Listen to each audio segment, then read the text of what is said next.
President Trump ਦਾ ਤੌਰ ਤਰੀਕਾ ਹੈ ਜਾਂ ਬਿਆਨਬਾਜ਼ੀ ਹੈ ਜਾਂ ਉਹਨਾਂ ਦਾ ਕੈਂਪੇਨ ਸੀ, ਉਹ ਕੱਲਾ ਅਮਰੀਕਾ ਫਸਟ ਬਣਾਉਣਾ ਨਹੀਂ ਹੈ, ਉਹ ਬਾਕੀ ਸਭ ਨੂੰ ਥੱਲੇ ਲਾਣਾ ਵੀ ਹੈ। ਇਹਦੇ ਥੱਲੇ ਕਿਸੇ ਦੀ ਮੁਲਕ ਦੀ ਸੋਵਰਨਟੀ ਮੀਨ ਨਹੀਂ ਕਰਦੀ।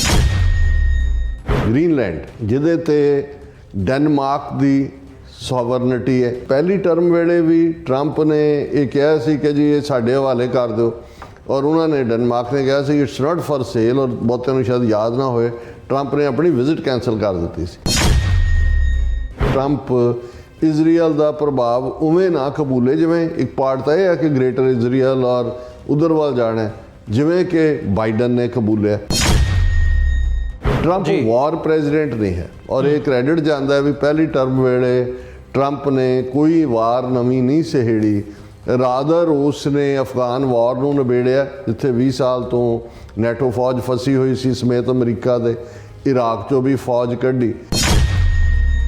ਬਿਲਾਵਲ ਭੁੱਟੋ ਉਹਨੂੰ ਵੀ ਸੱਦਾ ਹੈ ਟਰੰਪ ਨੇ ਐਡਮਿਨਿਸਟ੍ਰੇਸ਼ਨ ਜਿਹੜੀ ਵੀ ਉਹਨਾਂ ਦੀ ਟੀਮ ਹੈ 20 ਜੂਨ ਦੇ ਸਹੁੰ ਚੁੱਕ ਸਮਾਗਮ 'ਚ ਚੀਨ ਦੇ ਪ੍ਰੈਜ਼ੀਡੈਂਟ ਨੂੰ, ਔਰ ਇਵੇਂ ਹੀ ਜਿਹੜਾ ਦੂਸਰੇ ਇਟਲੀ ਵਰਗੇ ਮੁਲਕ ਦੇ। ਲੇਕਿਨ ਮੋਦੀ ਦੇ ਬਾਵਜੂਦ ਉਹਨੇ ਤਰਲੇ ਕੀਤੇ, ਐਸ ਜੈ ਸ਼ੰਕਰ ਆ ਕੇ ਬੈਠਾ ਰਿਹਾ, ਇੰਡੀਆ ਨੂੰ ਕੋਈ ਇਨਵੀਟੇਸ਼ਨ ਨਹੀਂ ਹੈ। ਇੰਡੀਆ ਦਾ ਕਾਫੀ ਕੁਛ ਟਰੰਪ ਦੀ ਗੈਰ ਹਾਜ਼ਰੀ 'ਚ ਪਿਛਲੇ 2 ਸਾਲ 'ਚ ਸਾਹਮਣੇ ਆ ਗਿਆ, ਟਰਾਂਸਨੈਸ਼ਨਲ ਰਿਪਰੈਸ਼ਨ ਔਰ ਦੂਸਰੇ ਮੁੱਦੇ।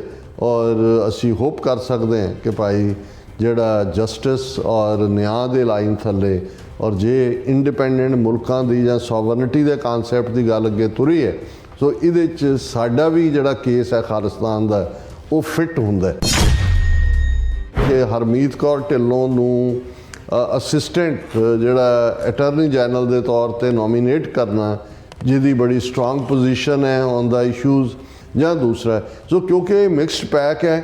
ਇੱਕ ਪਾਸੇ ਤੁਲਸੀ ਗੈਬਰਡ ਜਿਹਦੀਆਂ ਰੂਟਸ RSS ਦੇ ਹਿੰਦੂਤਵਾ ਦੇ ਨਾਲ ਨੇ ਡੂੰਘੀਆਂ, 18 ਏਜੰਸੀਜ਼ ਉਹਦੇ ਥੱਲੇ ਹੋਣਗੀਆਂ।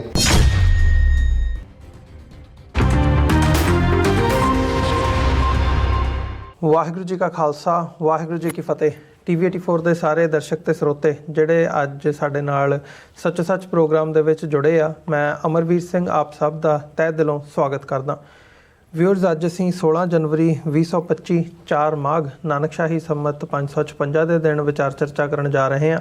ਤੇ ਅੱਜ ਦੇ ਸੱਚੋ ਸੱਚ ਪ੍ਰੋਗਰਾਮ ਦੇ ਵਿੱਚ ਅੱਜ ਦੀਆਂ ਜਿਹੜੀਆਂ ਅਹਿਮ ਡਿਵੈਲਪਮੈਂਟਸ ਨੇ ਤੇ ਨਾਲ ਹੀ ਨਾਲ ਜੋ ਦੁਨੀਆ ਦੇ ਵਿੱਚ ਵਾਪਰ ਰਿਹਾ ਆ, ਇੰਟਰਨੈਸ਼ਨਲ ਪੋਲੀਟਿਕਸ ਤੋਂ ਲੈ ਕੇ ਸਿੱਖ ਸਫਾ ਤੱਕ, ਉਹਦੇ 'ਤੇ ਵਿਚਾਰ ਚਰਚਾ ਕਰਾਂਗੇ। ਅੱਜ ਦੀ ਖਾਸ ਗੱਲਬਾਤ ਦੇ ਲਈ ਸਾਡੇ ਨਾਲ ਸੱਚੋ ਸੱਚ ਪ੍ਰੋਗਰਾਮ ਦੇ ਵਿੱਚ doctor Amarjit Singh, Khalistan affair centre ਦੇ ਸੰਚਾਲਕ, ਇਸ ਵਕਤ ਮੌਜੂਦ ਨੇ ਸਟੂਡੀਓ ਦੇ ਵਿੱਚ। ਆਓ ਉਹਨਾਂ ਨਾਲ ਮਿਲ ਕੇ ਅੱਜ ਦੇ ਪ੍ਰੋਗਰਾਮ ਦੀ ਸ਼ੁਰੂਆਤ ਕਰਦੇ ਹਾਂ।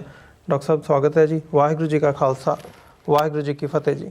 ਹਾਂਜੀ ਅਮਰਵੀਰ ਸਿੰਘ ਜੀ, ਤੁਹਾਨੂੰ ਵੀ ਤੇ ਦੁਨੀਆ ਭਰ 'ਚ ਬੈਠੇ ਸਾਡੇ ਬਹੁਤ ਹੀ ਪਿਆਰੇ, ਸੋਹਣੇ, ਸਿਆਣੇ TV84 ਦੇ ਵਿਊਅਰਸ ਨੂੰ ਵੀ ਵਾਹਿਗੁਰੂ ਜੀ ਕਾ ਖਾਲਸਾ, ਵਾਹਿਗੁਰੂ ਜੀ ਕੀ ਫਤਿਹ। ਸਾਡੇ ਬਹੁਤ ਹੀ ਪਿਆਰੇ ਮੁਸਲਮਾਨ ਭੈਣਾਂ ਭਰਾਵਾਂ ਨੂੰ ਅਸਲਾਮ ਅਲੈਕੁਮ। ਗੰਗਾ ਜਮਨੀ ਤਹਿਜ਼ੀਬ ਦੇ ਹਿੰਦੂ ਤਵੀਆਂ ਨੂੰ ਨਮੋ ਨਮੇ ਜੀ। ਡਾਕਟਰ ਸਾਹਿਬ, ਸ਼ੁਰੂਆਤ ਕਰੀਏ ਅੱਜ ਦੇ ਪ੍ਰੋਗਰਾਮ ਦੀ। ਖਬਰਾਂ 'ਤੇ ਜਾਣ ਤੋਂ ਪਹਿਲਾਂ ਸਪਾਂਸਰਸ਼ਿਪ ਦੇ ਹਵਾਲੇ ਨਾਲ ਗੱਲ ਕਰ ਲਈਏ।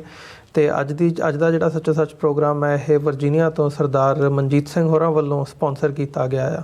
ਉਹਨਾਂ ਦਾ ਮਕਸਦ ਵੀ ਤੇ ਅਦਰਵਾਈਜ਼ ਵੀ ਪੰਥਕ ਹੋਣ ਦੇ ਨਾਤੇ ਉਹਨਾਂ ਨੇ TV84 ਦੀ ਚੜ੍ਹਦੀ ਕਲਾ ਦੇ ਲਈ, ਪੰਥ ਦੀ ਚੜ੍ਹਦੀ ਕਲਾ ਦੇ ਲਈ ਅਰਦਾਸ ਕਰਦਿਆਂ ਇਹੀ ਬੇਨਤੀ ਕੀਤੀ ਹੈ ਸਾਰਿਆਂ ਦੇ ਲਈ ਕਿ ਭਾਈ ਜਿੱਥੇ ਅਸੀਂ ਪੰਥਕ ਸੋਚ ਰੱਖਦੇ ਹਾਂ, ਉੱਥੇ ਨਾਲ ਹੀ ਨਾਲ ਜਿਸ ਵੀ ਰੂਪ ਦੇ ਵਿੱਚ ਅਸੀਂ ਪੰਥ ਦੀ ਸੇਵਾ ਕਰ ਸਕਦੇ ਹਾਂ, ਆਪਣੀ ਨਿੱਜੀ ਕਪੈਸਿਟੀ ਦੇ ਵਿੱਚ ਉਹ ਕਰਦੇ ਰਹੀਏ। ਜਿੱਥੇ ਤੁਸੀਂ ਸਮਾਂ ਦੇ ਸਕਦੇ ਹੋ, ਦਸਵੰਧ ਦੇ ਸਕਦੇ ਹੋ, ਮਾਇਕ ਸਹਾਇਤਾ ਕਰ ਸਕਦੇ ਹੋ, ਉਹ ਕਰਦੇ ਰਹੋ ਨਿਰੰਤਰ, ਜਿਵੇਂ ਜਿਹੜਾ ਦਸਵੰਧ ਦਾ ਕੰਸੈਪਟ ਸਿੱਖੀ ਦੇ ਵਿੱਚ ਵੀ ਹੈ। ਦੇਖੋ ਸਰ ਮਨਜੀਤ ਸਿੰਘ ਹੋਰਾਂ ਨਾਲ ਵੀ ਸਾਡਾ ਸੰਪਰਕ 90ਵਿਆਂ ਦੇ ਦੌਰ ਦਾ ਹੀ ਹੈ। ਇਹ ਉਦੋਂ ਪੂਰੇ ਜਵਾਨੀ ਦੇ ਰੌਂ ਦੇ ਵਿੱਚ ਆਪਣੇ ਕਾਰੋਬਾਰੀ ਕੰਸਟਰਕਸ਼ਨ ਬਿਜ਼ਨਸ ਸਨ। ਬੜਾ ਸਕਸੈਸਫੁਲੀ ਕੰਸਟਰਕਸ਼ਨ ਬਿਜ਼ਨਸ ਨੂੰ ਕੰਡਕਟ ਕੀਤਾ, ਫਿਰ ਹੋਟਲਿੰਗ ਇੰਡਸਟਰੀ 'ਚ ਆਏ, ਔਰ ਕੁੱਲ ਮਿਲਾ ਕੇ ਹਮੇਸ਼ਾ ਹੀ ਪੰਥਕ ਦਾਇਰਾਕਾਰ ਦੀਆਂ ਜਿਹੜੀਆਂ ਉਹਨਾਂ ਦੀਆਂ ਰੁਚੀਆਂ ਨੇ, ਉਹਦੇ ਥੱਲੇ ਉਹ ਹਮੇਸ਼ਾ ਹੀ ਖਾਲਿਸਤਾਨ ਅਫੇਅਰ ਸੈਂਟਰ ਜਦੋਂ ਸੀ ਉਦੋਂ ਵੀ ਖੁੱਲ੍ਹ ਕੇ ਜਿਹੜਾ ਉਹ ਹਮਾਇਤ ਕਰਦੇ ਸੀ। ਹੁਣ TV84 ਲਈ ਵੀ ਜਿਹੜਾ ਸਾਲਾਨਾ ਫੰਡ ਰੇਜ਼ਿੰਗ ਹੁੰਦਾ ਹੈ ਵਾਸ਼ਿੰਗਟਨ DC ਉਸ 'ਚ ਕੰਟਰੀਬਿਊਟ ਕਰਦੇ ਨੇ। ਔਰ ਸਾਡੇ ਜਿਹੜੇ ਨੇ ਉਹ ਹਮਦਰਦ ਵੀ ਨੇ, ਔਰ ਸਾਡੇ ਵੀਰ ਸਰ ਬਲਵਿੰਦਰ ਸਿੰਘ ਚੱਠਾ ਔਰ ਹਰਿੰਦਰਵੀਰ ਸਿੰਘ ਵੜੈਚ ਉਹਨਾਂ ਦੇ ਕਲੋਜ਼ ਆੜੀ ਨੇ। ਸੋ ਅਸੀਂ ਉਹਨਾਂ ਦਾ ਔਰ ਸਮੁੱਚੇ ਪਰਿਵਾਰ ਦਾ ਬਹੁਤ ਸ਼ੁਕਰੀਆ ਅਦਾ ਕਰਦੇ ਹਾਂ। ਬਿਲਕੁਲ, ਬਹੁਤ ਬਹੁਤ ਧੰਨਵਾਦ ਸਰਦਾਰ ਮਨਜੀਤ ਸਿੰਘ ਹੋਰਾਂ ਦਾ ਸਪਾਂਸਰਸ਼ਿਪ ਦੇ ਲਈ। ਅਤੇ ਡਾਕਟਰ ਸਾਹਿਬ, ਅੱਜ ਦੀ ਜਿਹੜੀ ਟੌਪਿਕਸ ਦੀ ਜਾਂ ਖਬਰਾਂ ਦੀ ਸ਼ੁਰੂਆਤ ਹੈਗੀ ਹੈ ਉਹ ਕਰੀਏ ਇੰਟਰਨੈਸ਼ਨਲ ਪੋਲੀਟਿਕਸ ਜਾਂ ਪੋਲੀਟਿਕਸ ਦਾ ਜਿਹੜਾ ਗੜ੍ਹ ਹੈ ਧੁਰਾ ਅਮਰੀਕਾ, ਜਿਹਨੂੰ ਦੁਨੀਆ ਦਾ ਜੇ ਸਰਪੰਚ ਕਹਿਣਾ ਹੋਵੇ, ਉਸ ਨਜ਼ਰੀਏ ਨਾਲ ਵੀ ਦੇਖਿਆ ਜਾਂਦਾ ਵੀ ਸਾਰੀ ਪੋਲੀਟਿਕਸ ਜਿਹੜੀ ਹੈਗੀ ਆ ਉਹ ਅਮਰੀਕਾ ਵਾਲੇ ਡਰਾਈਵ ਕਰਦੇ ਆ। ਇੰਟਰਨੈਸ਼ਨਲ ਹਾਂਜੀ ਅਮਰੀਕਾ ਕਹਿ ਲਓ, ਉਸ ਹਿਸਾਬ ਨਾਲ ਉਹ ਕਰ ਲੈਂਦੇ ਆ। ਅਤੇ ਹੁਣ ਜਿਹੜੀ ਪ੍ਰਧਾਨਗੀ ਆ ਉਹ ਬਦਲੀ ਜਾ ਰਹੀ ਹੈ। ਬਾਈਡਨ ਸਾਹਿਬ ਜਾ ਰਹੇ ਨੇ, ਅਖੀਰਲੀਆਂ ਮੀਟਿੰਗਾਂ ਜਾਂ ਅਖੀਰਲੇ ਐਡਰੈਸ, ਅਖੀਰਲੀਆਂ ਪ੍ਰੈਸ ਕਾਨਫਰੰਸਿਸ ਹੋ ਰਹੀਆਂ ਨੇ ਐਡਮਿਨਿਸਟ੍ਰੇਸ਼ਨ ਦੀਆਂ। ਅਤੇ ਟਰੰਪ ਸਾਹਿਬ ਆ ਰਹੇ ਨੇ, ਆਉਂਦੀ 20 ਤਰੀਕ ਨੂੰ ਉਹਨਾਂ ਨੇ ਸਹੁੰ ਚੁੱਕਣੀ ਹੈ। ਅਤੇ ਨਾਲ ਦੀ ਨਾਲ ਜਿਸ ਕਿਸਮ ਦਾ ਫਿਰ ਉਹਨਾਂ ਦਾ ਇੱਕ ਰਵੱਈਆ ਜਾਂ ਇੱਕ ਐਟੀਟਿਊਡ ਵੀ ਰਿਹਾ ਆ, ਪਹਿਲਾਂ ਵੀ ਰਿਹਾ, ਪਿਛਲੀ ਟਰਮ ਦੇ ਵਿੱਚ ਵੀ ਦੇਖਿਆ ਲੋਕਾਂ ਨੇ। ਅਤੇ ਇਸ ਵਕਤ ਵੀ ਜਿਹੜੀ ਉਹਨਾਂ ਦੀ ਬਿਆਨਬਾਜ਼ੀ ਮਿਡਲ ਈਸਟ ਤੋਂ ਲੈ ਕੇ ਗ੍ਰੀਨਲੈਂਡ ਜਾਂ ਕੈਨੇਡਾ ਦੇ ਹਵਾਲੇ ਨਾਲ ਹੋਵੇ, ਉਹਦੇ ਨਾਲ ਖਾਸ ਤੌਰ 'ਤੇ ਬਾਰਡਰਸ ਨੂੰ ਸਿਕਿਉਰ ਕਰਨਾ ਜਾਂ ਇਮੀਗ੍ਰੇਸ਼ਨ ਦੇ ਹਵਾਲੇ ਨਾਲ ਵੀ ਕਈ ਚੀਜ਼ਾਂ ਫੇਰ ਬਦਲ ਹੋਣ ਦੀ ਵੀ ਉਮੀਦ ਹੈਗੀ ਹੈ। ਪਰ ਫੇਰ ਬਦਲ ਤਾਂ ਮੈਂ ਸਮਝਦਾ ਕਾਫੀ ਵਾਰ ਹੁੰਦੀ ਹੈ ਜਦੋਂ ਹਰ ਵਾਰ ਐਡਮਿਨਿਸਟ੍ਰੇਸ਼ਨ ਬਦਲਦੀ ਹੈ, ਪਰ ਇਸ ਵਾਰ ਥੋੜ੍ਹੀ ਜਿਹੀ ਅਨਸਰਟਨਿਟੀ ਜਿਹੜੀ ਹੈ ਉਹ ਜ਼ਿਆਦਾ ਹੈਗੀ ਆ। ਖਬਰਾਂ ਲੋਕਾਂ ਦੇ ਵਿੱਚ ਡਰ, ਕੀ ਹੋਣਾ, ਕਿਵੇਂ ਹੋਣਾ, ਕਿਸ ਹਿਸਾਬ ਨਾਲ ਹੋਣਾ, ਇਹ ਕਾਫੀ ਇਹਦੇ 'ਤੇ ਕਿਆਸਰਾਈਆਂ ਜਾਂ ਰਿਪੋਰਟਿੰਗਸ ਮੀਡੀਆ ਦੇ ਵਿੱਚ ਵੀ ਦੇਖਣ ਨੂੰ ਮਿਲ ਰਹੀਆਂ ਨੇ।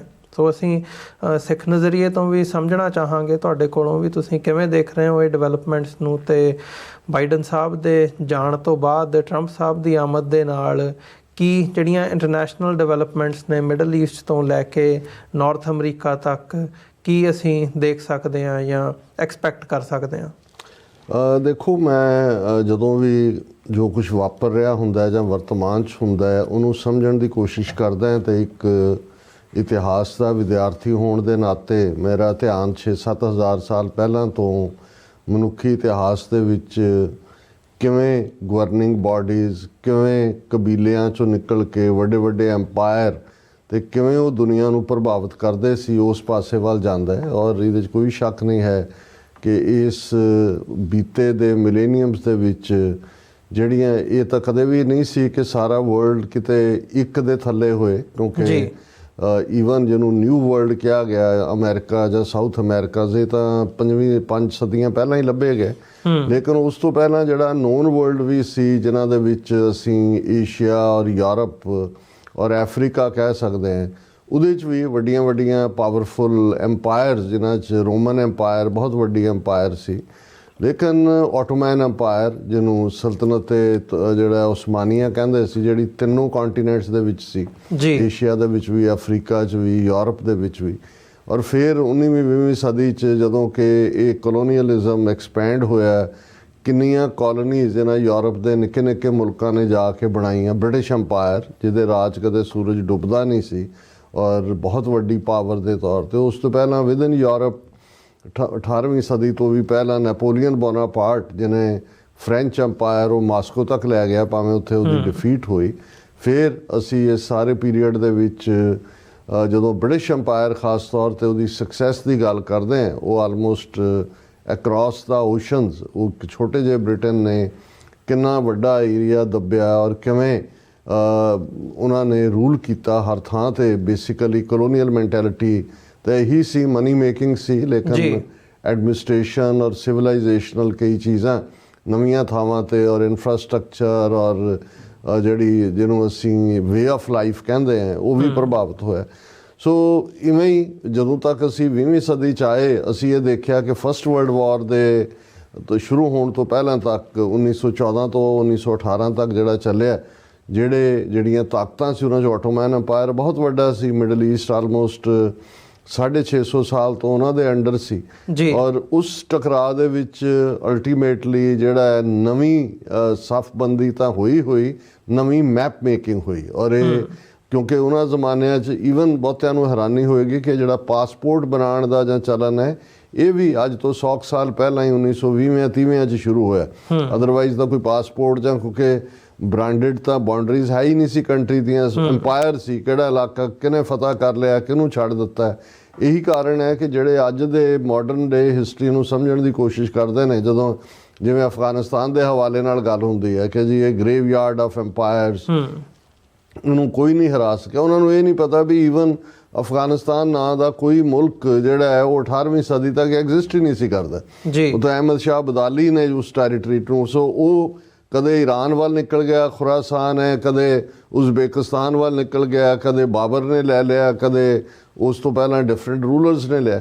ਇਵੇਂ ਹੀ ਯੂਰਪ ਦੇ ਵੀ ਜਿਹੜੀਆਂ ਬਹੁਤ ਟਾਈਟ ਬਾਉਂਡਰੀਜ਼ ਨੇ, ਇਹ ਤਾਂ ਬਹੁਤ ਬਾਅਦ ਦੇ ਵਿੱਚ ਸਾਹਮਣੇ ਆਉਂਦਾ ਹੈ। ਔਰ ਈਵਨ ਜਿਹੜਾ ਨੇਸ਼ਨ ਸਟੇਟ ਕਿ ਜੀ ਮਾਰਕਡ ਕੰਟਰੀਜ਼ ਨੇ, ਇਹ ਫਸਟ ਵਰਲਡ ਵਾਰ ਤੋਂ ਬਾਅਦ ਅਸੀਂ ਦੇਖਦੇ ਹਾਂ ਨਵੇਂ ਮੁਲਕ ਨਿਕਲਦੇ ਨੇ ਮਿਡਲ ਈਸਟ, ਕਿਉਂਕਿ ਜਦੋਂ ਅਸੀਂ ਹੁਣ ਟਰੰਪ ਕੀ ਕਰੇਗਾ ਜਾਂ ਬਾਈਡਨ ਦੀ ਕੀ ਲੈਗੇਸੀ ਹੈ ਉਹਦੀ ਅਸੀਂ ਗੱਲ ਕਰਾਂਗੇ, ਤੇ ਸਭ ਤੋਂ ਇੰਪੋਰਟੈਂਟ ਜਿਹੜਾ ਹੈ ਇਸ ਵੇਲੇ ਮਿਡਲ ਈਸਟ ਹੈ, ਕਿਉਂਕਿ ਮਿਡਲ ਈਸਟ 100 ਸਾਲ ਤੋਂ ਇੰਪੋਰਟੈਂਟ ਹੈ। ਨਾਟ ਓਨਲੀ ਕਿ ਉੱਥੇ ਕੋਈ ਹਿਊਮਨ ਰਾਈਟਸ ਜਾਂ ਜੈਨੋਸਾਈਡ ਇਸ਼ੂ ਰਿਹਾ, ਕਿਉਂਕਿ ਇਹ ਇੰਪੋਰਟੈਂਟ 19th ਸੈਂਚੁਰੀ ਐਂਡ 'ਚ ਹੀ ਬਣ ਗਿਆ ਸੀ, ਜਿਹੜਾ ਫਸਟ ਵਰਲਡ ਵਾਰ ਤੋਂ ਬਾਅਦ ਮੋਰ ਇੰਪੋਰਟੈਂਟ ਬਣਿਆ, ਕਿਉਂਕਿ ਜਿਹੜੀ ਐਨਰਜੀ ਦਾ ਸੋਰਸ ਆਫ ਜਿਹਨੂੰ ਯੈਲੋ ਗੋਲਡ ਕਿਹਾ ਗਿਆ, ਆਇਲ, ਕਿਉਂਕਿ ਜਦੋਂ ਇੰਡਸਟਰੀਲਾਈਜੇਸ਼ਨ ਵੱਲ ਵਧੇ ਤੇ ਉਹਦੇ ਲਈ એનર્ਜੀ ਕਿੱਥੋਂ ਆਣੀ ਸੀ, ਹਾਈਡਰੋ ਨੇ ਕਿੰਨੀ ਕੁ ਕ੍ਰੀਏਟ ਕਰਨੀ ਸੀ। ਤੇ ਉਹਦਾ ਨਤੀਜਾ ਇਹ ਹੈ ਕਿ ਵੀ ਉਹਨਾਂ ਦੇ ਕੋਲ ਇੱਕ ਜਿਹੜਾ ਐਸਾ ਨੈਚੁਰਲ ਰਿਸੋਰਸ ਸੀ ਜਿਹਨੂੰ ਸਾਰੇ ਕਾਬੂ ਕਰਨਾ ਚਾਹੁੰਦੇ ਸੀ, ਜਿਹੜਾ ਅੱਜ ਵੀ ਇਹੀ ਨੀਤੀ ਹੈ।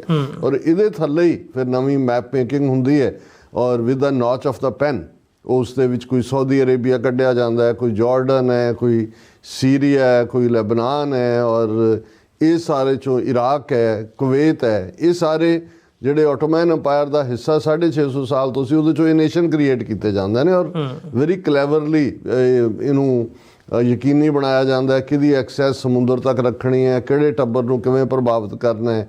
ਔਰ ਜੇ ਸਾਊਦੀ ਟੱਬਰ ਦੇ ਹਵਾਲੇ ਸਾਊਦੀ ਅਰੇਬੀਆ ਕੀਤਾ ਤੇ ਅਸੀਂ ਇਹਨਾਂ 100 ਸਾਲ 'ਚ ਦੇਖਦੇ ਹਾਂ ਕਿ ਉਹ ਕਿਵੇਂ ਲਾਇਲ ਨੇ to the America, to the West.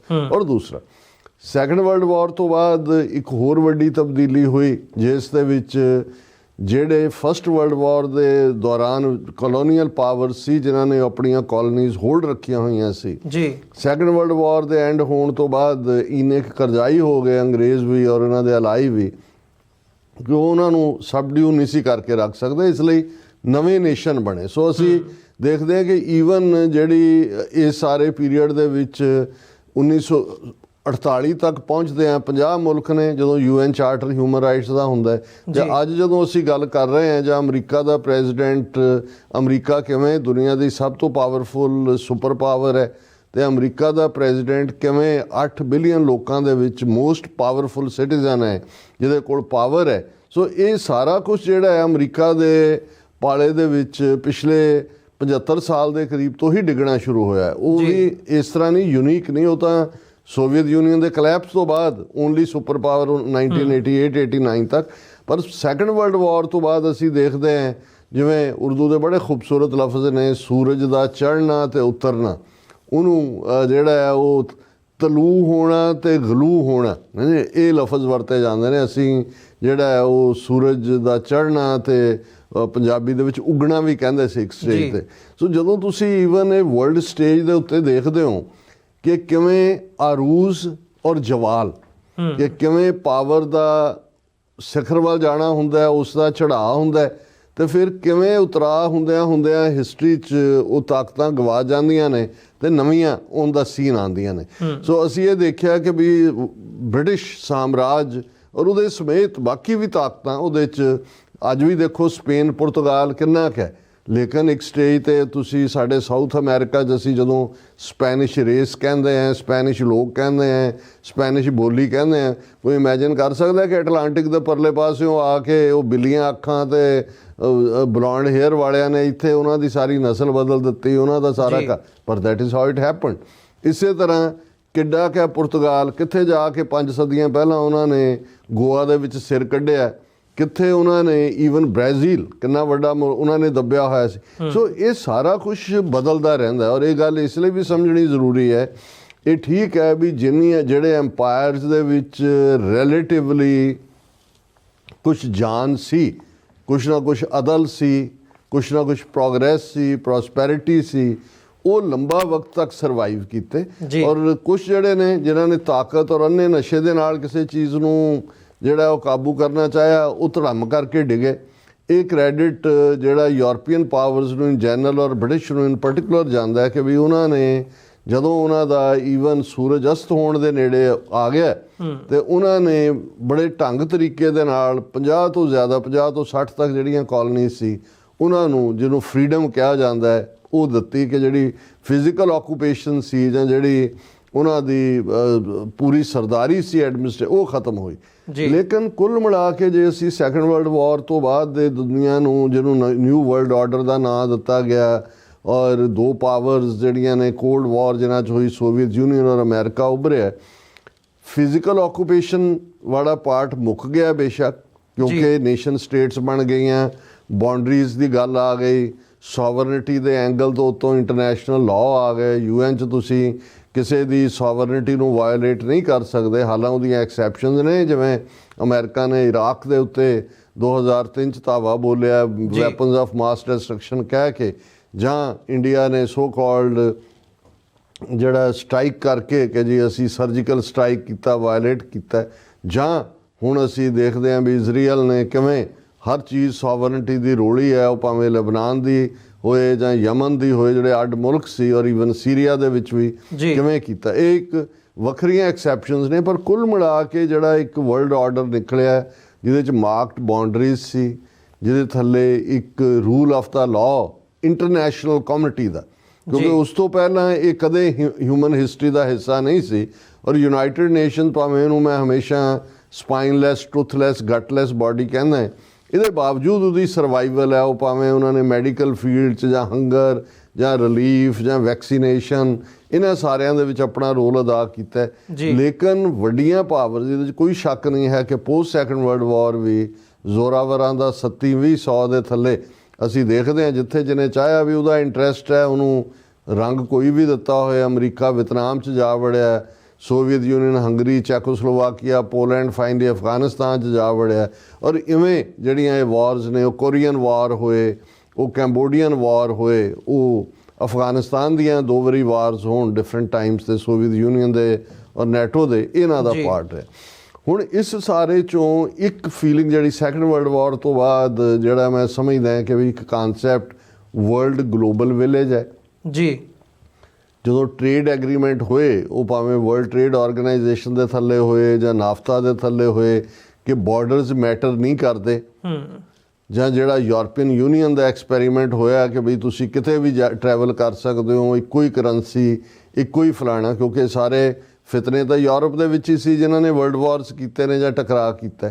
ਸੋ ਇਹ ਇੱਕ ਨਵੀਂ ਹੋਪ ਇਸ ਐਕਸਪੈਰੀਮੈਂਟ ਵੱਲ ਹੋਈ ਕਿ ਆਲਰੇਡੀ ਹਿਊਮਨ ਰੇਸ ਨੂੰ ਇੱਕ ਰੈਕਗਨਾਈਜ਼ ਕਰਦੇ ਆ, ਜਿਹੜਾ ਉਹ ਸਾਰਾ ਇੰਟਰਨੈਸ਼ਨਲ ਪਲੇਟਫਾਰਮ ਹੋਣ ਦੇ ਵਿੱਚ ਆਇਆ। ਹੁਣ ਜਿਹੜੀ ਤਬਦੀਲੀ ਦੀ ਅਸੀਂ ਜਦੋਂ ਗੱਲ ਕਰ ਰਹੇ ਹਾਂ, ਭਾਵੇਂ ਇਹ ਸਾਰੇ ਪੀਰੀਅਡ ਜਿਵੇਂ ਅਸੀਂ ਕਿਹਾ ਕਿ ਵੀ ਕੁਛ ਨਾ ਕੁਛ ਅਪਵਾਦ ਹੁੰਦੇ ਰਹੇ ਜੀ, ਲੇਕਿਨ ਫਿਰ ਵੀ ਇੱਕ ਹੋਪ ਇਸ ਪਾਸੇ ਵਾਲੀ ਸੀ ਕਿ ਵੀ ਤੁਸੀਂ ਬ੍ਰੇਕਫਾਸਟ ਇੱਥੇ ਕਰਦੇ ਹੋ, ਲੰਚ ਉੱਥੇ ਕਰਦੇ ਹੋ, ਡਿਨਰ ਉੱਥੇ ਕਰਦੇ ਹੋ, ਦੁਨੀਆ ਦੇ ਵਿੱਚ ਰੈਸਟ੍ਰਿਕਸ਼ਨਸ ਘਟ ਗਈਆਂ।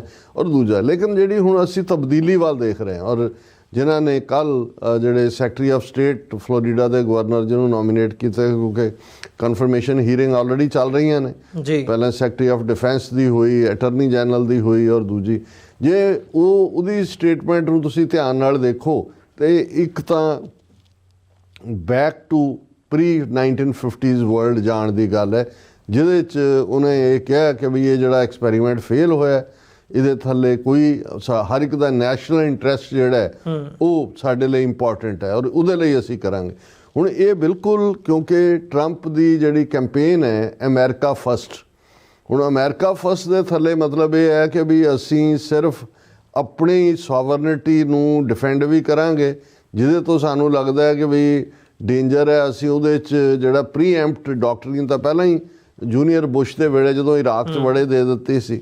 ਪਰ ਜਿਸ ਲੈਵਲ ਦੇ ਉੱਤੇ ਜਾ ਕੇ ਹੁਣ ਇਹਦੇ 'ਚ ਕੋਈ ਸ਼ੱਕ ਨਹੀਂ ਹੈ ਕਿ ਅਮਰੀਕਾ ਦੀ ਇਕੋਨਮੀ, ਹੁਣ ਜਦੋਂ ਬਾਈਡਨ ਜਾ ਰਿਹਾ ਇਸ ਵੇਲੇ ਲਗਭਗ $29 ਟ੍ਰਿਲੀਅਨ ਦੀ ਇਕੋਨਮੀ ਹੈ, ਦੁਨੀਆ ਦੀ ਸਭ ਤੋਂ ਵੱਡੀ ਇਕੋਨਮੀ, ਪੈਸਾ ਵਾਈਜ਼ ਵੀ ਸੁਪਰ ਪਾਵਰ, ਔਰ ਦੁਨੀਆ ਦੇ ਵਿੱਚ 800 ਫੌਜੀ ਅੱਡੇ ਨੇ ਅਮਰੀਕਾ ਦੇ। ਉਹ ਤੁਸੀਂ ਅਕ੍ਰੋਸ ਓਸ਼ਨਸ ਦੇਖ ਲਓ, ਸਮੁੰਦਰਾਂ ਦੇ ਦੇਖ ਲਓ, ਮੁਲਕਾਂ 'ਚ ਦੇਖ ਲਓ।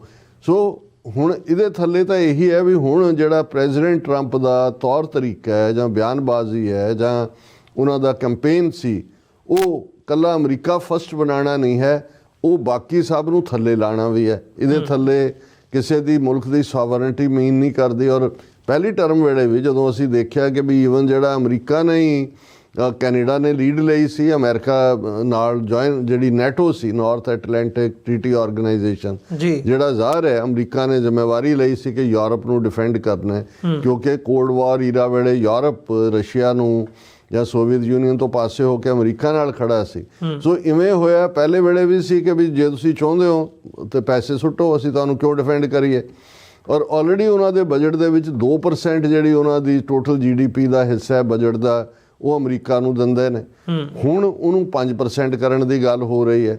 ਔਰ ਕੱਲਾ ਇਹੀ ਨਹੀਂ, ਈਵਨ ਜੇ ਹੁਣ ਅਸੀਂ ਯੂਰਪੀਅਨ ਯੂਨੀਅਨ ਦੇਖੀਏ, ਉਹਦੇ ਥੱਲੇ ਗ੍ਰੀਨਲੈਂਡ, ਜਿਹਦੇ ਤੇ ਡੈਨਮਾਰਕ ਦੀ ਸੋਵਰਨਟੀ ਹੈ ਜੀ, ਬਹੁਤ ਲੰਬਾ ਚੌੜਾ ਏਰੀਆ, ਆਬਾਦੀ ਸਿਰਫ 72,000 ਲੋਕ ਉੱਥੇ ਰਹਿੰਦੇ ਨੇ, ਲੇਕਿਨ ਥੱਲੇ ਉਹਦੇ ਜਿਹੜੀ ਹੈ ਬੜੀ ਰਿਚ ਦੌਲਤ ਹੈ, ਆਇਲ ਹੈ ਜਾਂ ਹੋਰ ਵੀ ਕੋਈ ਰੇਅਰ ਮੈਟਲਸ ਦਾ ਜ਼ਿਕਰ ਵੀ ਹੋ ਰਿਹਾ।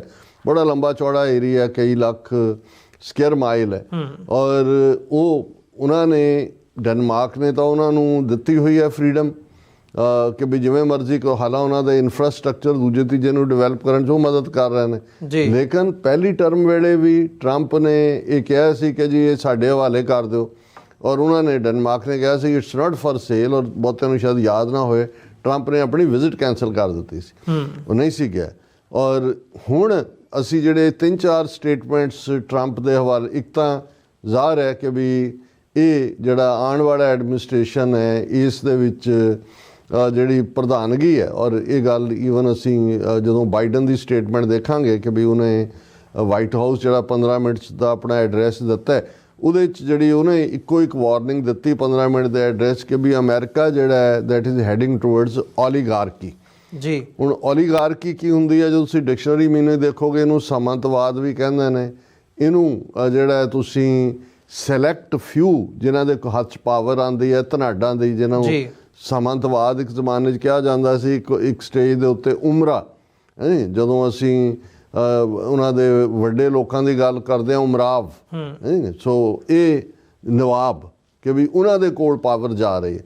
ਸੋ ਅਸੀਂ ਇਹ ਦੇਖ ਰਹੇ ਹਾਂ ਵੀ ਇੱਕ ਪਾਸੇ ਤਾਂ ਡਾਇਰੈਕਟਲੀ ਜਿਹੜਾ ਜਿਹਨੂੰ ਤੁਸੀਂ ਬੁਲਿੰਗ ਟਾਈਪ ਪੋਲੀਟਿਕਸ ਕਹਿ ਸਕਦੇ ਹੋ, ਉਹ ਗ੍ਰੀਨਲੈਂਡ ਦੇ ਮੁੱਦੇ ਦੇ ਉੱਤੇ। ਔਰ ਅੱਜ ਹੁਣ ਹਾਲ ਈਵਨ ਅਜੇ 20 ਨੂੰ ਸਹੁੰ ਚੁੱਕਣੀ ਹੈ, ਆਲਰੇਡੀ ਡੈਨਮਾਰਕ ਦੀ ਉਹਨੇ ਹੈੱਡ ਨੇ ਕਿਹਾ ਕਿ ਜੀ ਅਸੀਂ ਗੱਲਬਾਤ ਕੀਤੀ, ਅਸੀਂ ਤਿਆਰ ਹਾਂ, ਅਸੀਂ ਇਹ ਗ੍ਰੀਨਲੈਂਡ ਦੇ ਲੋਕਾਂ 'ਤੇ ਛੱਡਦੇ ਹਾਂ ਕਿ ਜੇ ਉਹ ਕਰਨਾ। ਮਤਲਬ ਇਹ ਹੈ ਵੀ ਆਲਰੇਡੀ ਹਾਫ ਦਾ ਪਰਪਸ ਉਹ 72-73 ਹਜ਼ਾਰ ਲੋਕਾਂ ਨੂੰ ਕੀ ਹੈ, ਉਹਨਾਂ ਨੂੰ ਜਿਵੇਂ ਮਰਜ਼ੀ ਵਰਗਲਾ ਲੈਣਗੇ।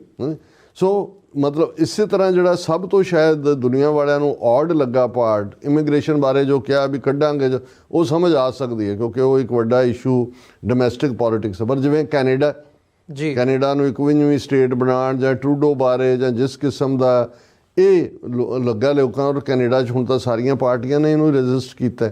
ਫਿਰ ਇਸ ਦੇ ਨਾਲ ਅਸੀਂ ਮਿਡਲ ਈਸਟ ਦੇ ਹਵਾਲੇ ਨਾਲ ਦੇਖਦੇ ਹਾਂ ਕਿ ਵੀ ਜਿਹੜਾ ਇਹਦੇ 'ਚ ਕੋਈ ਦੋ ਰਾਵਾਂ ਨਹੀਂ ਨੇ ਕਿ ਜੀ ਹੁਣ ਬਾਈਡਨ ਐਡਮਿਨਿਸਟ੍ਰੇਸ਼ਨ ਕਹਿੰਦਾ ਜੀ ਅਸੀਂ ਇਹ ਸਮਝੌਤਾ ਤਾਂ ਇੰਨੇ ਤੋਂ ਸੀ ਹੋ ਜਾਣਾ ਸੀ, ਕ੍ਰੈਡਿਟ ਦੋਨੋਂ ਲੈਣ ਦੀ ਕੋਸ਼ਿਸ਼ ਕਰ ਰਹੇ ਨੇ। ਲੇਕਿਨ ਇਹਦੇ 'ਚ ਇੱਕ ਜਿਹੜਾ ਜੇ ਹਿਡਨ ਪਾਰਟ ਹੈ ਇਹਦਾ, ਬਹੁਤਿਆਂ ਨੂੰ ਲੱਗਦਾ ਹੈ ਕਿ ਵੀ ਕ੍ਰੈਡਿਟ ਦੋਨੋਂ ਪ੍ਰੈਜ਼ੀਡੈਂਟ ਲੈ ਰਹੇ ਨੇ, ਜਾਣ ਵਾਲਾ ਵੀ ਦੂਜਾ ਵੀ, ਕਿ ਇਹੀ ਸਮਝੌਤਾ ਪਹਿਲਾਂ ਵੀ ਬਾਈਡਨ ਨੇ ਆਫਰ ਕੀਤਾ ਸੀ, ਹਮਾਸ ਨੇ ਡਿਨਾਈ ਨਹੀਂ ਸੀ ਕੀਤਾ, ਇਜ਼ਰਾਈਲ ਨੇ ਕੀਤਾ ਸੀ।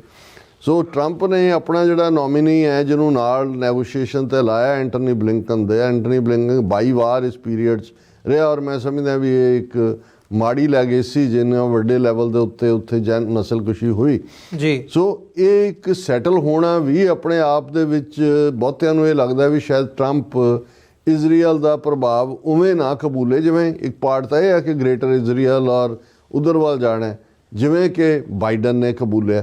ਹੁਣ ਇਹ ਅੱਡ ਸਪਾਟ ਨੇ ਫੋਰਨ ਪਾਲਿਸੀ ਦੇ ਉੱਤੇ। ਡੋਮੈਸਟਿਕ ਦੇ ਵਿੱਚ ਜ਼ਾਹਰ ਹੈ ਜਦੋਂ ਸ਼ੇਅਰ ਬਾਜ਼ਾਰ ਤੁਹਾਨੂੰ ਕੀ ਦੱਸਦੇ ਨੇ ਕੀ ਨਹੀਂ। ਬੇਸ਼ੱਕ ਐਲਨ ਮਸਕ ਜਿਹਨੇ 250 ਮਿਲੀਅਨ ਤੋਂ ਜ਼ਿਆਦਾ ਮੇਰਾ ਖਿਆਲ ਹੈ ਜਿਹੜਾ ਉਹ ਲਾਇਆ ਇਹਦੇ ਕੈਂਪੇਨ ਤੇ, ਉਹਦੇ ਕੋਲ ਬਹੁਤ ਪਾਵਰ ਹੈ। ਔਰ ਨਤੀਜੇ ਦੇ ਤੌਰ ਤੇ ਜਿਹੜੇ ਡਿਸਐਗਰੀਮੈਂਟ ਨੇ H1B ਵੀਜ਼ਾ ਦੇ ਮੁੱਦੇ ਤੇ, ਜਿਹੜਾ make America great again MAGA crowd ਹੈ ਔਰ ਐਲਨ ਮਸਕ ਹੈ, ਉਹਨਾਂ ਦੇ ਵਿੱਚ ਅਸੀਂ ਦੇਖਿਆ ਵੀ ਪਹਿਲਾਂ ਹੀ ਟਕਰਾਅ ਪਾਰਟ ਹੈ।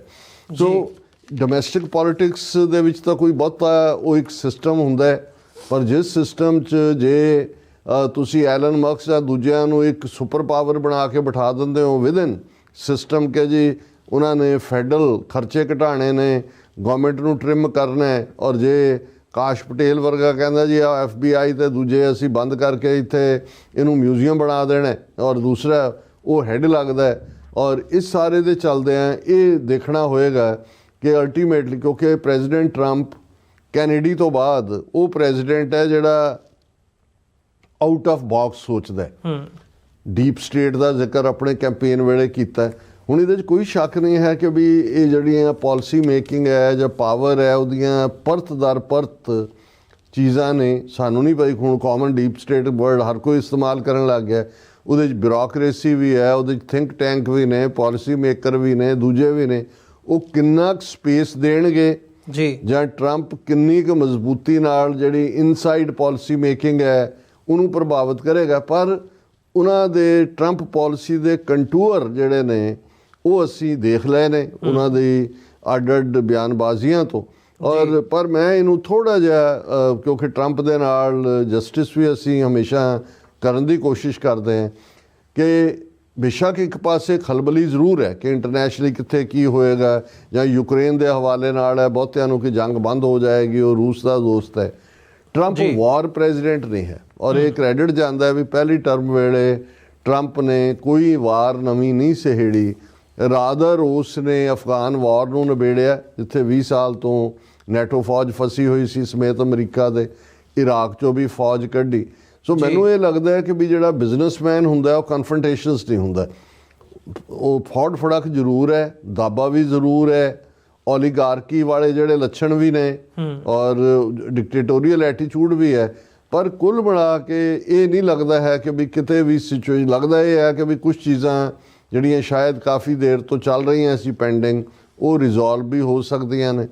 ਔਰ ਇਸ ਦੇ ਨਾਲ ਨਾਲ ਜਿਹੜਾ ਦੂਸਰਾ ਆਸਪੈਕਟ ਹੈ ਕਿ ਅਮਰੀਕਾ, ਜਿਹਦੇ 'ਚ ਵਾਕਿਆ ਹੀ ਅਨਐਮਪਲੋਇਮੈਂਟ ਔਰ ਉਡਘਟੀ ਹੈ, ਇਸ ਹਾਲਾਂਕਿ ਅਜੇ ਟਰੰਪ ਨੇ ਟੇਕ ਓਵਰ ਨਹੀਂ ਕੀਤਾ, ਇਸ ਮਹੀਨੇ ਦੇ ਵਿੱਚ ਇਹ ਘਟਾ ਹੋਇਆ। ਈਵਨ ਜਿਹੜੇ ਲੋਕ ਮੈਕਸੀਕੋ ਜਾਂ ਕੈਨੇਡਾ ਜਾਂ ਦੂਜਿਆਂ ਰਾਹੀਂ ਅਮਰੀਕਾ 'ਚ ਐਂਟਰ ਕਰਨ ਵਾਲੇ ਸੀ, ਜੇ ਤੁਸੀਂ ਇਮੀਗ੍ਰੇਸ਼ਨ ਦੇ ਵਕੀਲਾਂ ਨੂੰ ਜਾਂ ਪੈਰਾਲੀਗਲਸ ਨੂੰ ਜਾਂ ਦੂਸਰਿਆਂ ਨੂੰ ਦੇਖੋ ਤੇ ਇੱਕਦਮ ਉਹ ਥੱਲੇ ਗਿਆ ਕਿਉਂਕਿ ਨਵੀਂ। ਸੋ ਇਹ ਹੁਣ ਦੇਖਣਾ ਹੋਏਗਾ। ਇੰਡੀਆ ਦਾ ਕੰਟੈਕਸਟ ਇੰਪੋਰਟੈਂਟ ਹੈ ਸਮਝਣਾ, ਕਿਉਂਕਿ ਪਹਿਲੀ ਟਰੰਪ ਦੀ ਟਰਮ ਵੇਲੇ ਬੇਸ਼ੱਕ ਵੋਕਲਸ ਬੜੇ ਮਜ਼ਬੂਤ ਰਹੇ, ਮਾਈ ਫਰੈਂਡ ਮੋਦੀ ਤੇ ਮੋਦੀ ਅਬ ਕੀ ਬਾਰ ਟਰੰਪ ਸਰਕਾਰ। ਪਰ ਅਸੀਂ ਇਹ ਦੇਖਦੇ ਹਾਂ ਕਿ ਵੀ ਇਸ ਸਾਰੇ ਪੀਰੀਅਡ 'ਚ ਸਭ ਤੋਂ ਵੱਡੀ ਜਿਹੜੀ ਤੋਹੀਨ ਵਾਲੀ ਗੱਲ ਭਾਰਤ ਦੇ ਲਈ ਹੋਈ। ਹੁਣ ਅੱਜ ਈਵਨ ਸੀ ਕਿ ਬਿਲਾਵਲ ਭੁੱਟੋ, ਹਾਲਾਂ ਉਹ ਇੱਕ ਪਾਰਟੀ ਦਾ ਕਾਰਕੁਨ ਹੈ, MP ਹੈ, ਉਹਨੂੰ ਵੀ ਸੱਦਾ ਹੈ ਟਰੰਪ ਨੇ ਐਡਮਿਨਿਸਟ੍ਰੇਸ਼ਨ, ਜਿਹੜੀ ਵੀ ਉਹਨਾਂ ਦੀ ਟੀਮ ਹੈ 20 ਜੂਨ ਦੇ ਸਹੁੰ ਚੁੱਕ ਸਮਾਗਮ 'ਚ ਚੀਨ ਦੇ ਪ੍ਰੈਜ਼ੀਡੈਂਟ ਨੂੰ ਔਰ ਇਵੇਂ ਹੀ ਜਿਹੜਾ ਦੂਸਰੇ ਇਟਲੀ ਵਰਗੇ ਮੁਲਕ ਦੇ। ਲੇਕਿਨ ਮੋਦੀ ਦੇ ਬਾਵਜੂਦ ਉਹਨੇ ਤਰਲੇ ਕੀਤੇ, ਐਸ ਜੈ ਸ਼ੰਕਰ ਆ ਕੇ ਬੈਠਾ ਰਿਹਾ, ਇੰਡੀਆ ਨੂੰ ਕੋਈ ਇਨਵੀਟੇਸ਼ਨ ਨਹੀਂ ਹੈ। ਔਰ ਜਿੱਥੇ ਹੋਰ ਪਾਸੇ ਮੈਂਸ਼ਨ ਵੀ ਹੁੰਦਾ ਹੈ ਜਿਹਦੇ ਟਰੰਪ ਨੇ ਇੰਡੀਆ ਬਾਰੇ ਅਜੇ ਚੁੱਪੀ ਧਾਰੀ ਹੋਈ ਹੈ, ਹਾਲਾਂ ਉਸ ਤੋਂ ਪਹਿਲਾਂ ਕਿੰਗ ਆਫ ਟੈਰਿਫ ਔਰ ਦੂਸਰਾ ਕਹਿ ਕੇ ਕੀਤਾ। ਹਾਂ, ਸਿੱਖ ਫੈਕਟਰ ਤੋਂ ਅਸੀਂ ਇਹ ਦੇਖ ਸਕਦੇ ਹਾਂ ਕਿ ਹਰਮੀਤ ਕੌਰ ਢਿੱਲੋਂ ਨੂੰ ਅਸਿਸਟੈਂਟ ਜਿਹੜਾ ਅਟਾਰਨੀ ਜਨਰਲ ਦੇ ਤੌਰ ਤੇ ਨੋਮੀਨੇਟ ਕਰਨਾ, ਜਿਹਦੀ ਬੜੀ ਸਟਰੋਂਗ ਪੋਜੀਸ਼ਨ ਹੈ ਔਨ ਦਾ ਇਸ਼ੂਜ਼ ਜਿਹੜੀਆਂ ਇੰਡੀਆ ਦੀ ਟਰਾਂਸਨੈਸ਼ਨਲ ਰਿਪਰੈਸ਼ਨ ਹੈ ਜਾਂ ਫਾਰਮਰ ਮੂਵਮੈਂਟ ਦੇ ਵੇਲੇ ਜਾਂ ਦੂਸਰਾ। ਸੋ ਕਿਉਂਕਿ ਇਹ ਮਿਕਸਡ ਪੈਕ ਹੈ, ਇੱਕ ਪਾਸੇ ਤੁਲਸੀ ਗੈਬਰਡ ਜਿਹਦੀਆਂ ਰੂਟਸ RSS ਦੇ ਹਿੰਦੂਤਵਾ ਦੇ ਨਾਲ ਨੇ ਡੂੰਘੀਆਂ, ਉਸ ਨੂੰ ਜਿਹੜਾ ਉਹ ਲਾਣਾ ਜਿਸ ਲੈਵਲ ਦੇ ਉੱਤੇ 18 ਏਜੰਸੀਜ਼ ਉਹਦੇ ਥੱਲੇ ਹੋਣਗੀਆਂ। ਸੋ ਇਹਨੂੰ ਤੁਸੀਂ ਬੈਲੈਂਸਿੰਗ ਐਕਟ ਵੀ ਕਹਿ ਸਕਦੇ ਹੋ ਜਾਂ ਲਾਇਲਿਸਟ ਨੂੰ ਨਿਵਾਜਣਾ ਵੀ ਕਹਿ ਸਕਦੇ ਹੋ। ਇੱਕ ਪਾਰਟ ਤਾਂ ਓਲੀਗਾਰਕ ਜਾਂ ਜਿਹੜੇ ਨਵਾਬ ਜਾਂ ਸਰਦਾਰ ਹੁੰਦੇ ਨੇ ਕਿ ਜਿਹੜੀ ਵਫਾਦਾਰੀ, ਸੋ ਇਸ ਵੇਲੇ ਟਰੰਪ ਨੇ ਆਪਣੇ ਆਲੇ ਦੁਆਲੇ ਜਿੰਨੀਆਂ ਵੀ ਨੋਮੀਨੇਸ਼ਨਸ ਕੀਤੀਆਂ, ਵਫਾਦਾਰਾਂ ਦੀ ਵੱਡੀ ਫੌਜ ਹੈ, ਉਹਦੇ 'ਚੋਂ ਕੁਛ ਐਕਸਪੀਰੀਅੰਸਡ ਹੈਂਡ ਨੇ, ਕੁਛ ਜਿਹੜੇ ਨੇ ਬਿਲਕੁਲ ਜਿਹੜੇ ਨੇ ਨਾਈਵ ਹੋਣਗੇ ਕਈ ਮਾਮਲਿਆਂ 'ਚ। ਸੋ ਇਸ ਸਾਰੇ ਦੇ ਚੱਲਦਿਆਂ 20 ਜੂਨ ਦਾ ਜਿਹੜਾ ਸਮਾਗਮ ਹੈ ਉਹ ਤਾਂ ਇੱਕ ਸ਼ੁਰੂਆਤੀ ਦੌਰ ਹੋਏਗਾ, ਲੇਕਿਨ ਅਸੀਂ ਹੋਪ ਹੀ ਕਰ ਸਕਦੇ ਹਾਂ, ਕਿਉਂਕਿ ਇੱਕ ਚਾਹਨਾ ਜਿਹੜੀ ਟਰੰਪ ਦੀ ਮੇਰਾ ਖਿਆਲ ਹੈ ਰਹੀ ਹੈ ਜਦੋਂ ਕਿ ਉਹ ਨੋਬਲ ਪੀਸ ਪ੍ਰਾਈਜ਼, ਔਰ ਜੇ ਟਰੰਪ ਆਪਣੀ ਇਸ ਪ੍ਰੈਜ਼ੀਡੈਂਸੀ ਵੇਲੇ ਮਿਡਲ ਈਸਟ ਦੇ ਵਿੱਚ 2 ਸਟੇਟ ਫਾਰਮੂਲਾ, ਹਾਲ ਦੀ ਘੜੀ ਜੋ ਹਮਾਸ ਇਜ਼ਰਾਈਲ ਦਾ ਐਗਰੀਮੈਂਟ ਹੈ ਉਹ ਤਾਂ ਬੜਾ ਸ਼ੇਕੀ ਹੈ, ਔਰ ਉਹਦੇ 'ਚ ਫੇਜ਼ ਨੇ, ਪਹਿਲੇ ਫੇਜ਼ 'ਚ ਇਹ ਹੈ, ਫਿਰ ਦੂਜੇ ਮਹੀਨੇ ਨੇ, ਦੂਜੇ ਨੇ, ਉਹ ਇਜ਼ਰਾਈਲ ਲਈ ਜਦੋਂ ਮਰਜ਼ੀ ਉਹਨੂੰ ਵਾਇਲੇਟ ਕਰਨਾ ਉਹਨਾਂ ਨੇ ਕਿੰਨੀ ਵਾਰੀ ਕੀਤਾ, ਜਾਂ ਹਮਾਸ ਉਹ ਕਿਹੜੇ ਉਹਨਾਂ ਨੇ ਜਿਹੜਾ ਉਹ ਉਹਨੂੰ ਕੋਈ ਪਵਿੱਤਰ ਕੁਰਾਨ ਦੀਆਂ ਆਇਤਾਂ ਮੰਨਦੇ ਨੇ, ਹਰ ਕੋਈ ਆਪਣਾ ਬੈਨੀਫਿਟ ਦੇਖਦਾ। ਸੋ ਜੇ ਮਿਡਲ ਈਸਟ ਦੀ ਸਮੱਸਿਆ ਨੂੰ ਹੀ ਹੱਲ ਕਰਾ ਜਾਂਦਾ, ਜਾਂ ਈਵਨ ਯੂਕਰੇਨ ਦੇ ਮੁੱਦੇ ਦੇ ਉੱਤੇ ਰਸ਼ੀਆ ਦੇ ਨਾਲ ਵੀ, ਤੇ ਇਹਨਾਂ ਕਿਉਂਕਿ 4 ਸਾਲ ਦਾ ਪੀਰੀਅਡ ਗੁਜ਼ਰਦਿਆਂ ਵਕਤ ਨਹੀਂ ਲੱਗਦਾ, ਔਰ ਆਲਰੇਡੀ ਬੇਸ਼ੱਕ ਅੱਜ ਜਦੋਂ ਅਸੀਂ ਗੱਲ ਕਰ ਰਹੇ ਹਾਂ US ਕਾਂਗਰਸ, ਸੈਨੇਟ ਔਰ ਈਵਨ ਸੁਪਰੀਮ ਕੋਰਟ 'ਚ ਮੈਜੋਰਿਟੀ ਹੈ, ਪਰ ਜੇ ਟਰੰਪ ਦੀ ਪਰਫਾਰਮੈਂਸ ਇਸ ਪਹਿਲੇ 2 ਸਾਲ ਦੇ ਪੀਰੀਅਡ 'ਚ ਕਮਜ਼ੋਰ ਰਹੀ ਤਾਂ ਫਿਰ ਹਰ ਕਾਂਗਰਸਮੈਨ 2 ਸਾਲ ਬਾਅਦ ਚੁਣਿਆ ਜਾਂਦਾ ਹੈ, ਔਰ ਉਹਦੇ 'ਚ ਜੇ ਜਿਹੜਾ ਉਹ ਲੂਜ਼ ਕਰ ਸਕਦਾ। ਸੋ ਕੁੱਲ ਮਿਲਾ ਕੇ ਅਸੀਂ ਹੋਪ ਹੀ ਕਰਦੇ ਹਾਂ ਕਿ ਟਰੰਪ ਈਰਾ ਜਿਹੜਾ ਹੈ ਉਹ ਪੋਜ਼ਿਟਿਵਿਟੀ ਵਾਲਾ ਹੋਏ, ਕਨਫਰੰਟੇਸ਼ਨ ਘਟੇ, ਸਿੱਖ ਫੈਕਟਰ ਦੇ ਐਂਗਲ ਤੋਂ ਖਾਸ ਤੌਰ 'ਤੇ ਇੰਡੀਆ ਦਾ ਕਾਫੀ ਕੁਛ ਟਰੰਪ ਦੀ ਗੈਰ ਹਾਜ਼ਰੀ 'ਚ ਪਿਛਲੇ 2 ਸਾਲ 'ਚ ਸਾਹਮਣੇ ਆ ਗਿਆ, ਟਰਾਂਸਨੈਸ਼ਨਲ ਰਿਪਰੈਸ਼ਨ ਔਰ ਦੂਸਰੇ ਮੁੱਦੇ, ਔਰ ਅਸੀਂ ਹੋਪ ਕਰ ਸਕਦੇ ਹਾਂ ਕਿ ਭਾਈ ਜਿਹੜਾ ਜਸਟਿਸ ਔਰ ਨਿਆਂ ਦੇ ਲਾਈਨ ਥੱਲੇ, ਔਰ ਜੇ ਇੰਡੀਪੈਂਡੈਂਟ ਮੁਲਕਾਂ ਦੀ ਜਾਂ ਸੋਵਰਨਿਟੀ ਦੇ ਕਾਨਸੈਪਟ ਦੀ ਗੱਲ ਅੱਗੇ ਤੁਰੀ ਹੈ, ਸੋ ਇਹਦੇ 'ਚ ਸਾਡਾ ਵੀ ਜਿਹੜਾ ਕੇਸ ਹੈ ਖਾਲਿਸਤਾਨ ਦਾ ਉਹ ਫਿੱਟ ਹੁੰਦਾ, ਕਿਉਂਕਿ ਅਦਰਵਾਈਜ਼ ਜਿਵੇਂ ਵੱਡੇ ਸਾਮਰਾਜਾਂ ਵਾਲਾ ਪਾਰਟ ਤੁਰਿਆ ਹੋਇਆ ਸੀ ਜਾਂ ਬਾਰਡਰ ਇਰਰੈਲੇਵੈਂਟ ਹੋ ਗਏ ਨੇ, ਇਹ ਸੀ ਤਾਂ ਕਈ ਇਹ ਕਹਿੰਦੇ ਸੀ ਜੀ ਯੂਰਪੀਅਨ ਯੂਨੀਅਨ ਦੇਖ ਲਓ, ਉਹਨਾਂ ਨੇ ਤਾਂ ਆਪਣੀਆਂ ਬਾਉਂਡਰੀਜ਼ ਕਰਤੀਆਂ, ਤੁਸੀਂ ਮੁਲਕ ਮੰਗ ਰਹੇ ਹੋ ਹੁਣ। ਲੇਕਿਨ ਇਹ ਜਿਹੜੀ ਡਿਬੇਟ ਹੈ ਹੁਣ ਤੁਸੀਂ ਦੇਖੋਗੇ ਕਿ ਇਹਨੂੰ ਡਿਫਰੈਂਟ ਐਂਗਲ ਤੋਂ ਦੇਖਿਆ ਜਾ ਰਿਹਾ ਹੈ ਕਿ ਭਾਈ ਨੇਸ਼ਨ ਸਟੇਟਸ ਦੀ ਅਹਿਮੀਅਤ ਇਸ ਪੀਰੀਅਡ ਦੇ ਵਿੱਚ ਵਧੇਗੀ। ਜੀ ਡਾਕਟਰ ਸਾਹਿਬ, ਬਿਲਕੁਲ। ਸੋ ਇਹਨਾਂ ਹੀ ਸ਼ਬਦਾਂ ਦੇ ਨਾਲ ਵਿਊਅਰਸ ਅਸੀਂ ਇੱਕ ਛੋਟੇ ਜਿਹੇ ਕਮਰਸ਼ੀਅਲ ਬ੍ਰੇਕ ਦੇ ਲਈ ਇੱਥੇ ਰੁਕਦੇ ਹਾਂ। ਬ੍ਰੇਕ 'ਤੇ ਜਾਣ ਤੋਂ ਪਹਿਲਾਂ ਮੈਂ ਬੇਨਤੀ ਜ਼ਰੂਰ ਕਰਦੇ ਹਾਂ, ਤੁਸੀਂ ਸਾਡੇ ਨਾਲ ਜੁੜੇ ਹੋਏ ਹੋ ਅਤੇ ਤੁਸੀਂ TV84 ਦੀ ਸਪੋਰਟ ਦੇ ਲਈ ਤੁਸੀਂ ਸਾਨੂੰ ਡੋਨੇਟ ਕਰ ਸਕਦੇ ਹੋ ਸਾਡੀ ਵੈਬਸਾਈਟ ਦੇ ਉੱਤੇ ਜਾ ਕੇ www.tv84.tv, ਜਾਂ ਸਾਨੂੰ ਚੈੱਕ ਰਾਹੀਂ ਵੀ ਤੁਸੀਂ ਡੋਨੇਸ਼ਨਸ ਭੇਜ ਸਕਦੇ ਹੋ ਸਾਡੇ ਐਡਰੈਸ ਦੇ ਉੱਤੇ 3601 37th ਐਵਨਿਊ, ਲੌਂਗ ਆਈਲੈਂਡ ਸਿਟੀ, ਨਿਊਯਾਰਕ 11101। ਤੁਸੀਂ ਸਾਨੂੰ ਸਾਡੇ ਫ਼ੋਨ ਨੰਬਰ 'ਤੇ ਵੀ ਕੰਟੈਕਟ ਕਰ ਸਕਦੇ ਹੋ 5166191984 ਕਿਸੇ ਵੀ ਇਨਕੁਆਇਰੀ ਦੇ ਲਈ ਜਾਂ ਕਿਸੇ ਵੀ ਸਵਾਲ ਦੇ ਲਈ। ਸੋ ਇਹਨਾਂ ਹੀ ਸ਼ਬਦਾਂ ਦੇ ਨਾਲ ਇੱਕ ਛੋਟੇ ਜਿਹੇ ਕਮਰਸ਼ੀਅਲ ਬ੍ਰੇਕ ਦੇ ਲਈ ਇੱਥੇ ਰੁਕਦੇ ਹਾਂ। ਬ੍ਰੇਕ ਤੋਂ ਬਾਅਦ ਗੱਲਬਾਤ ਅੱਗੇ ਤੋਰਦੇ ਹਾਂ।